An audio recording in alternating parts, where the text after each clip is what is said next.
Thank you, Professor Justin Lin, and deans of faculties, students, and faculty, distinguished ladies and gentlemen. First of all, I'm very delighted to be here at Peking University, one of the most prestigious institutions of higher learning, not only in China, but worldwide, and which has been at the forefront of this country's development and modernization. So, Professor Justin Lin, I wanted to thank you for facilitating this invitation, and want to thank the president of the university and all that have welcomed us here. And thank you for your kind words of introduction as well.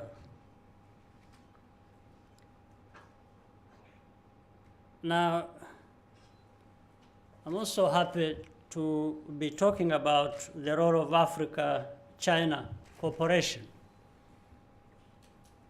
in Africa's development. And we look forward to many more years of friendship and cooperation. Distinguished audience, let me preface my lecture today with a historical context. The relationship between China and Africa is long-standing, with economic and trade links going back many centuries. And this relationship can in fact be divided into three phases. The first phase is from around the 8th century to the mid-15th century, when it is reported there was active trading between China and the East African coast. Peking University has carried out research which reveals that Zheng He, a Chinese admiral, merchant, and emissary of the Yongle Empire, led several large-scale trade expeditions to Malindi in Kenya between 1405 and 1433. This was long before the first European set foot in that area. One can argue that the second phase of Chinese engagement with Africa was during the decolonization and liberation of Africa in the 1960s and 1970s. China gave immense and invaluable support to liberation movements in countries like Zimbabwe, South Africa, Mozambique, and many others. It is also during this phase that China and Africa embarked on development partnerships that involved countries like Tanzania and Zambia in setting up railway infrastructure. That partnership has continued into the third phase we are in today, which is the full-scale establishment of commercial ties with considerable investments and partnerships with many African countries. Distinguished audience, let me now dwell on the current phase of cooperation between China and African countries and what role this can play in Africa's development. I wish to emphasize here that the relationship between China and Africa, the countries thereof in Africa, big and small, rich and poor, has in many ways been characterized by mutual respect and benefit. When Zheng He came calling on the Sultan of Malindi, the East African part of our continent, he came as both trader and diplomat, wishing to establish relations between China and the Sultan and the locals of Malindi. As we know today, that relationship did not result in subjugation or conquer.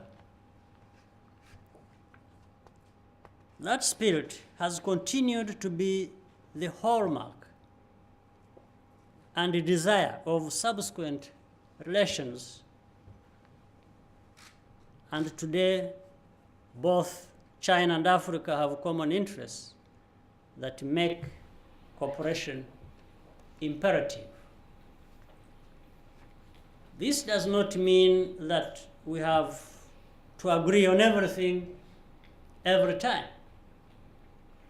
What it means is that we will continue to refine our cooperation so that it matures even further to enable us to reap all the benefits. And I can say that we have both walked the same paths. We are all developing. Obviously, China, much faster and well ahead of Africa. This is why there is much we can learn from China and share between the two of us. Africa wants sustainable development based on the goals and choices our people make. In the past, there was a misconception that this need could solely be addressed by aid, which would mainly come from developed countries. While we have achieved some positive results with aid, what has become abundantly clear in the course of the last decades is that aid-led development tends to promote perpetual dependence instead of fostering self-reliance. Unless this aid is from the outset well targeted and aims to enhance capacities, both human and institutional, then we would not be where we would like to be. The experience is that aid has also stifled competitiveness and innovation. No wonder, as a result, among other reasons, many of our countries have stagnated or are even worse off than at the time of independence. It is clear, therefore, that we must redefine our development paths and relations with our international partners. It appears to me that in order to develop faster and in a sustainable manner, we need investments from within our continent and from outside, which provide jobs and skills, promote entrepreneurship, and uplift the living standards of our citizens. We also need to trade with the outside world on more open and fair terms. More specifically, Africa needs investments in infrastructure where the generation of energy to power our industries, light our homes, schools, and hospitals, as well as drive technologies are going to be the result. Africa requires investments in modern agriculture and agribusiness and other value-adding processes. We need roads, railways, and waterways to improve our transport and communication and trade among our countries and between Africa and the rest of the world, including China. Trade between Africa and China as well. We must upscale our information and communication technologies and embed them in our productivity, services, our education, health, and other sectors so that they really have an impact on our social and economic development beyond constituting business in themselves. In China, we have a country that has achieved development in these areas and many more. The Chinese people can partner and share with us the knowledge and expertise to enable us, Africa, to make similar progress. But apart from our cooperation in the economic sphere, China and Africa must get to know each other more through different exchanges, including tourism, culture, and more. This way, we become stronger together in international affairs. And as you know, Africa has much to offer because China is an expanding economy. It needs a lot of resources and expanded markets. And the relations with Africa provides just that. Happily, this is already happening on a strong footing.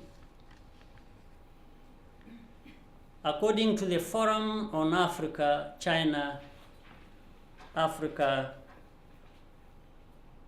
Cooperation, China already Africa's third largest trading partner, and trade between us has been growing steadily. In 2011 alone, more than 2,000 Chinese companies were established in Africa with direct investment totaling US dollars 14.7 billion. Besides, it is important to bear in mind that together China and Africa have 1/3 of the world's population.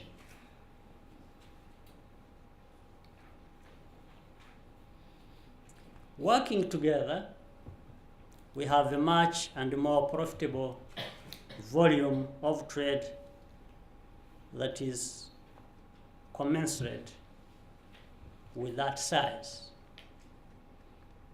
There is no doubt that Africa is open for business. We are taking the necessary action for that to happen even more. With an average economic growth of 5% per annum in the next 10 years, a sizable young population, increasing levels of income, political stability, strong institutions, and improved infrastructure, governance infrastructure, African countries have opened up opportunities for trade and partnership.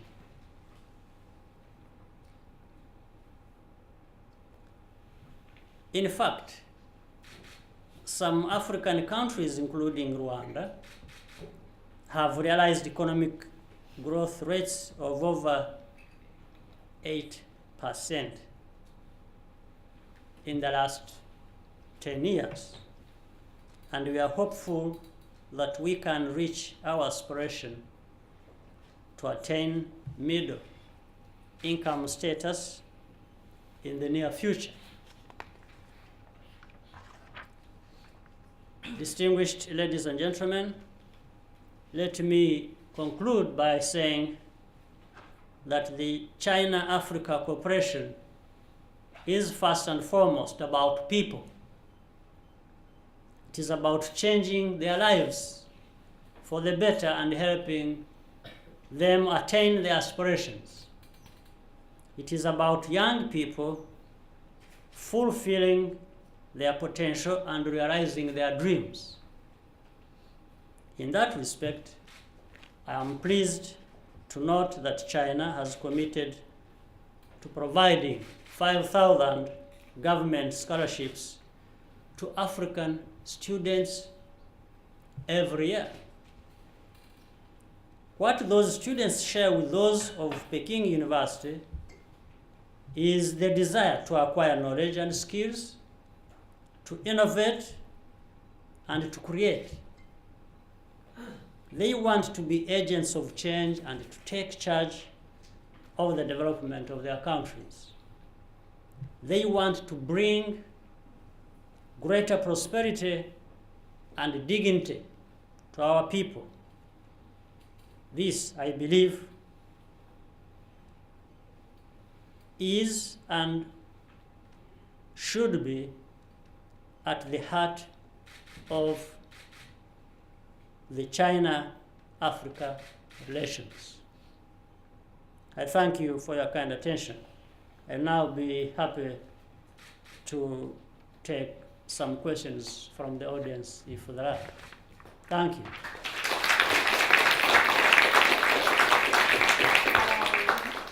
Welcome the questions for sharing your idea with President Kagame. Okay, the first one.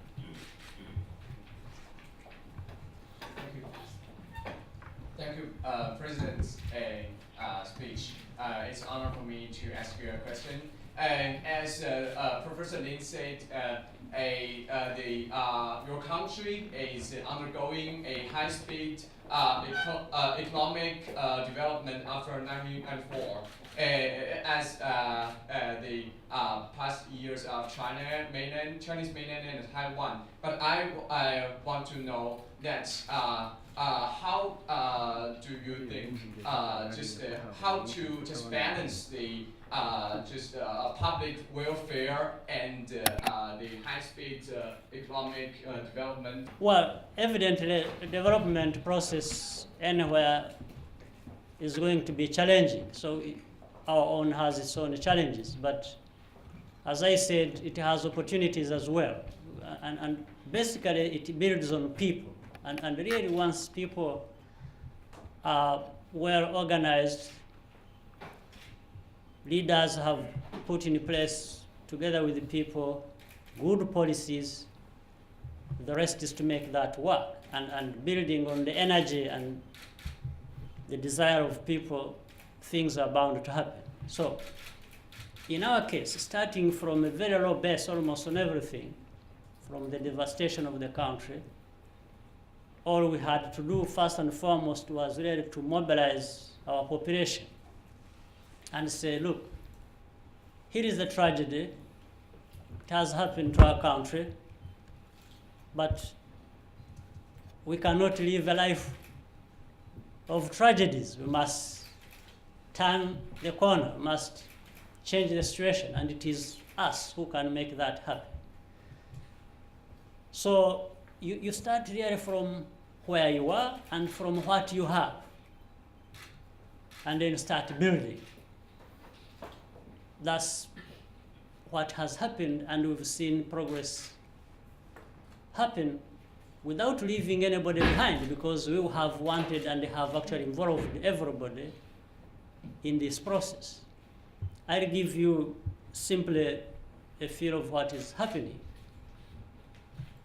When we first carried out processes of reconciliation, of justice, to stabilize our situation because of the tragic history and how the people had been divided and so on and so forth, we had to manage that and bring people to understand that they need to see and build towards the future. Then, for example, we said, but we need to put a vision in place. What are we working towards? What is the path going to be? What are the milestones? What are things that we are looking for in this path, in this vision for our development? Again, we started with the people. We said we must invest in our people. We must invest in education, we must invest in training, we must invest in their health, we must invest in building human and institutional capacity so that things begin to happen. Then we targeted specific areas. We said, agriculture. We have opportunities in agriculture, and we need our population to be fed and well fed. So we invested in agriculture and just building on what there was, and made it more modern, and we're still doing that, and turned that into a business so that people can have food self-sufficiency, as well as that turning into a business they can earn incomes from.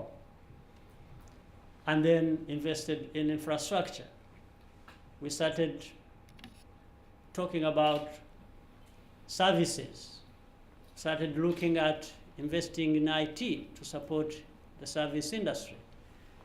We looked at different sectors of our economy that needed to be moved forward, whether it is mining or tourism and so on and so forth.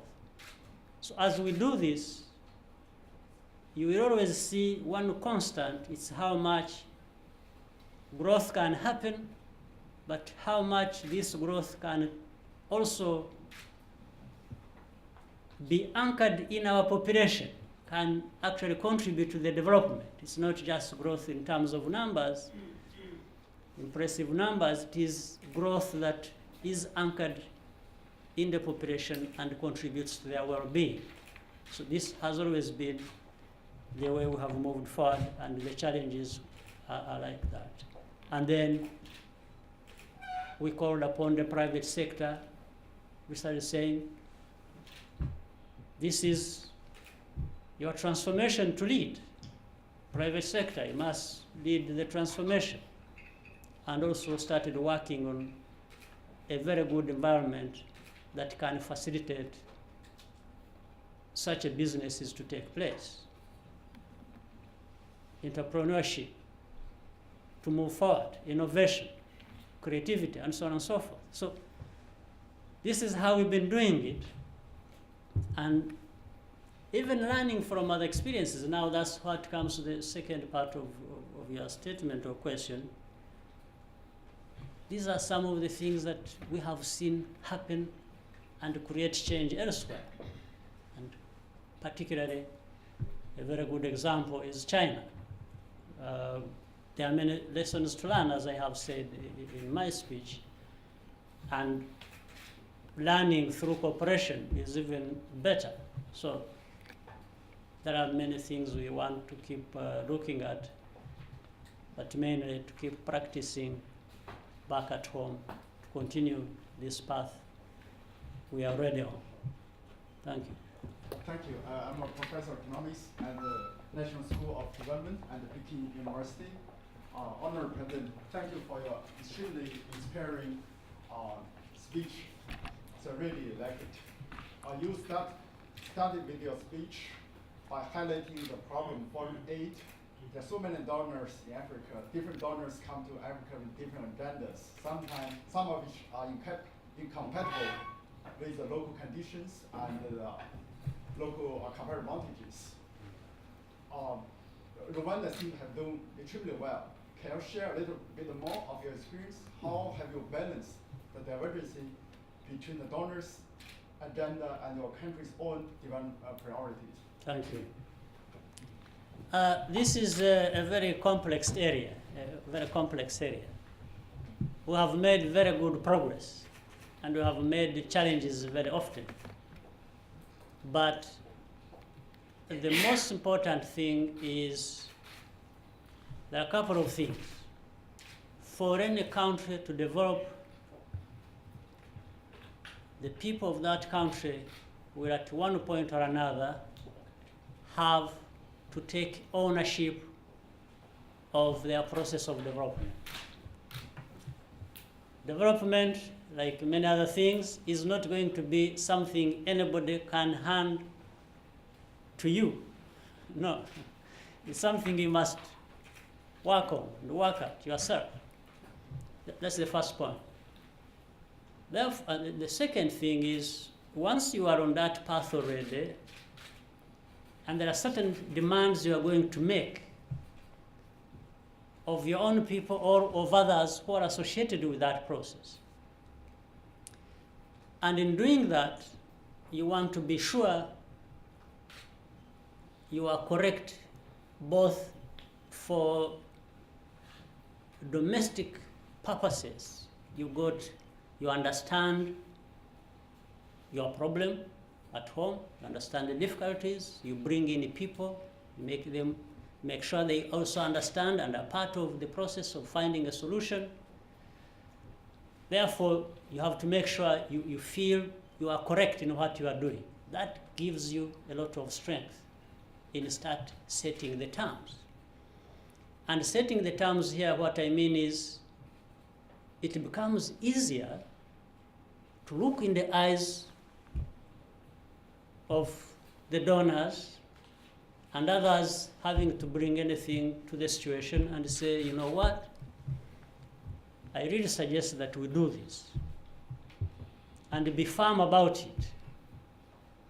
And cut off some of these other things that people coming and saying, you must do this, even if it is not in your interest.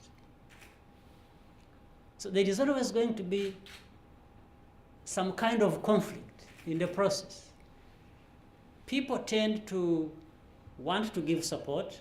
Of course, it comes under the flag of saying, no, we really want to be good, we care for you, we care for everything, and so on and so forth.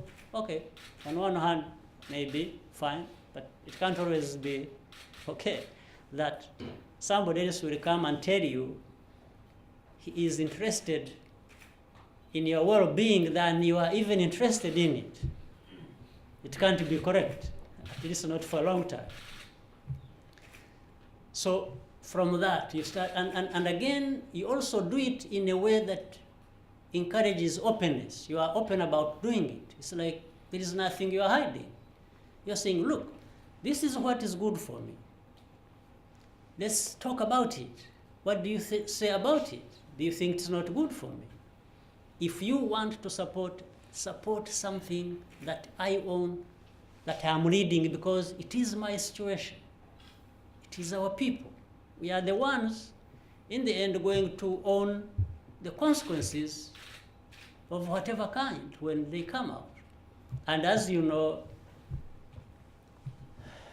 with your background, we have had situations where people have come in with a lot of advice, recommendations, instructions, prescriptions of what need to be done.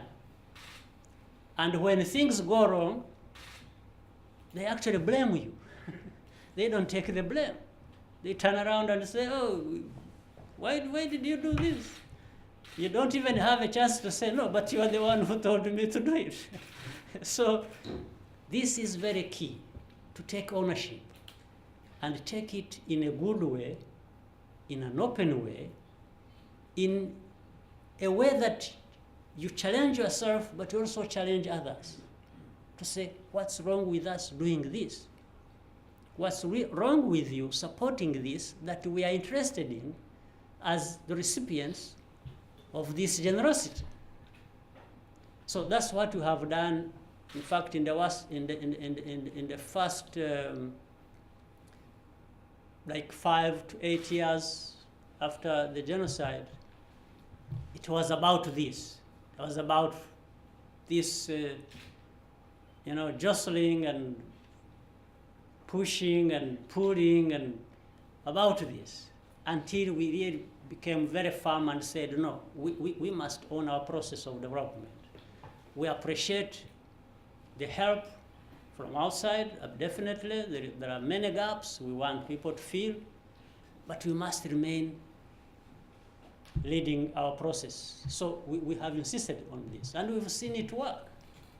Yes, whether it's in the process of development of agriculture, where we have now obtained food security and are able to, even export and feed people in our neighborhood and so on and so forth. The policies we undertook, people came down and said, no, but how can you do this? Your people will think like this, And you said, no, but we know our people better than you know our people. So we know what our people will think like. And we are really interested in what is good for our people. So we insisted on the policies and the programs we had charted out that would deliver the results we wanted. People were opposed to it. We insisted, and in the end, we prevailed and actually got the good results we wanted. And later on, people turned around. People who were opposed to that turned around and started supporting our efforts. But initially, they were not supporting our efforts. Or even when it came to management of our small land, we have a small country, very densely populated. Land fragmentation has been the order of the day, and we've been saying, no, we need to consolidate our land, we need to do that as we encourage different ways of settlement without denying anybody ownership of their land. And in fact, we need to even enhance that by introducing land titles and so on and so forth. And then people are saying, no, but you see, people are used to this kind of thing, so don't tamper with it, don't touch it, because people, will not be happy. And you said, well, but how can people not be happy with the progress? All we are doing, we are not taking away anything from them. We are just making better what is already in their hands. And we are making it so with their own participation. They argued and resisted, we persisted, we persevered, we insisted, we did it, and it is working. So these are the challenges we face, and we face with our partners who otherwise mean well for us, as at least they say, and in some ways we build on that actually to get to what we want, but there are always these, and people must remain steadfast, must remain firm in their convictions, but also, as I said again, you must always do it on the basis of being correct. You must also have correct policies in place. You can't just say, no, I must own this, leave it to me, when you are actually not doing what is right. So it goes hand in hand, and that's how we've made it. Wonderful. My name is Breza, and everyone in Europe know Rwanda coffee. And now, more and more Chinese people know Rwanda coffee. And now, so just talk about Rwanda coffee. Coffee. That's good news for me that you want me to talk about coffee. You are right. I appreciate it. In fact, what is interesting is that earlier on, before you came here, we were in another place having meetings, and I was just talking to our people. I said, in fact, I was meeting a Rwandese community that lives in China. They came to see me. And as we were talking about it, one of the young people there said, you know what? We can really do good business with our coffee here.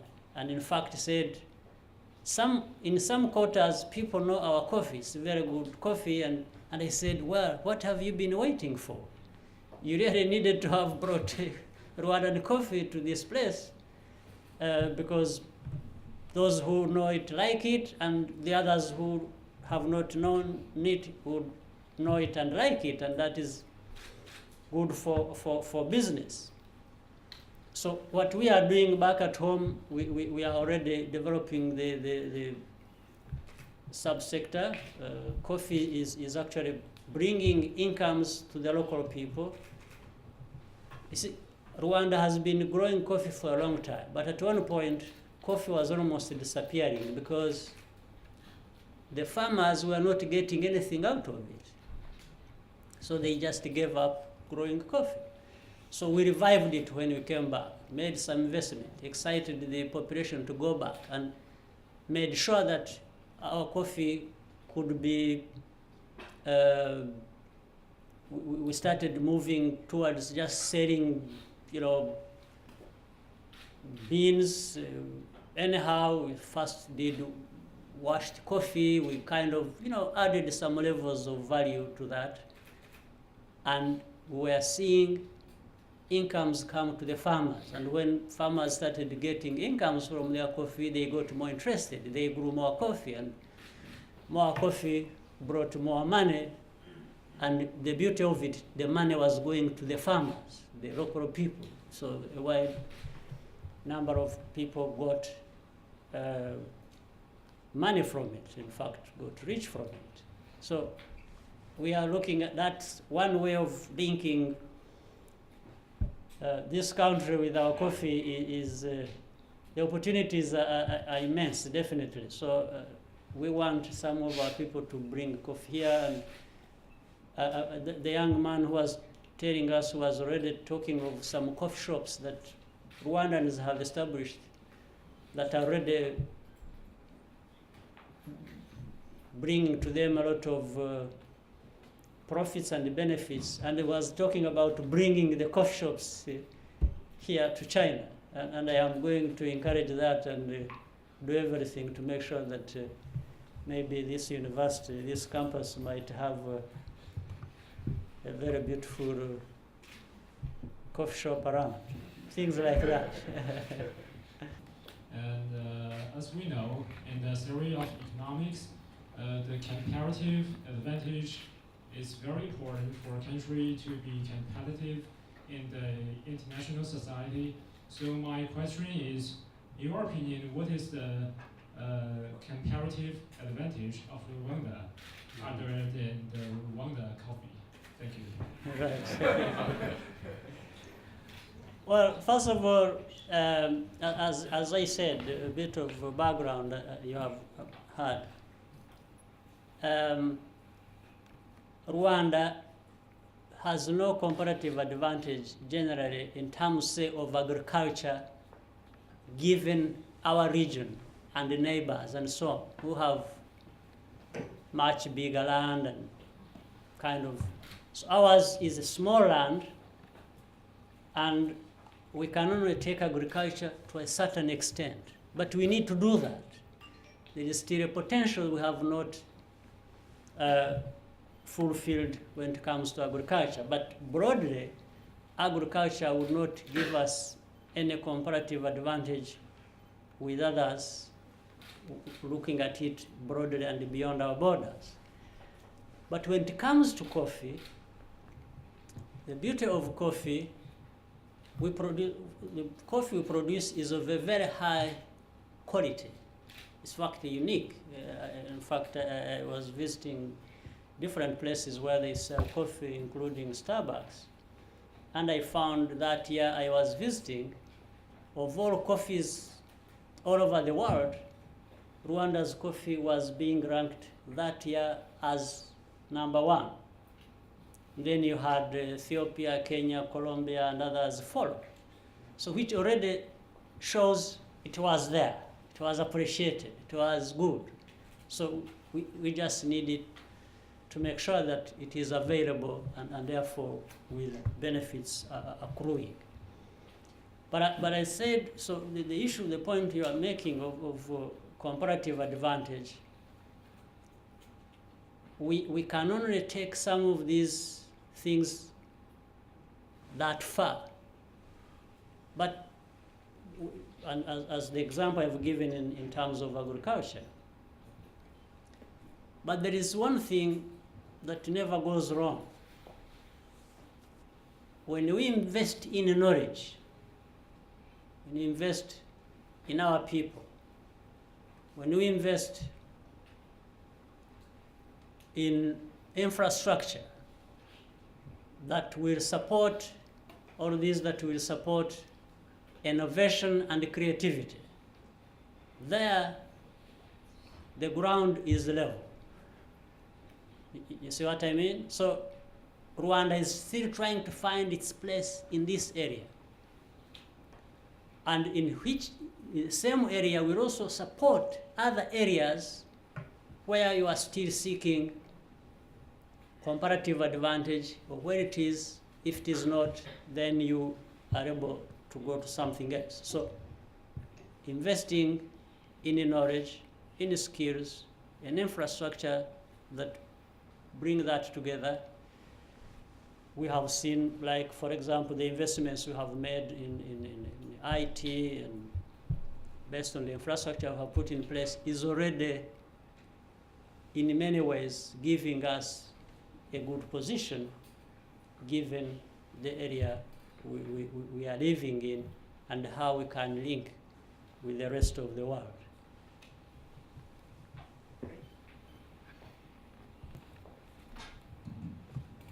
Thank you, Your Excellency. Thank you, or my question is, Mr. President, as we all know, you once criticized the United Nations for its poor performance maybe several years ago, but how will you view the role of international organizations in the development of Rwanda?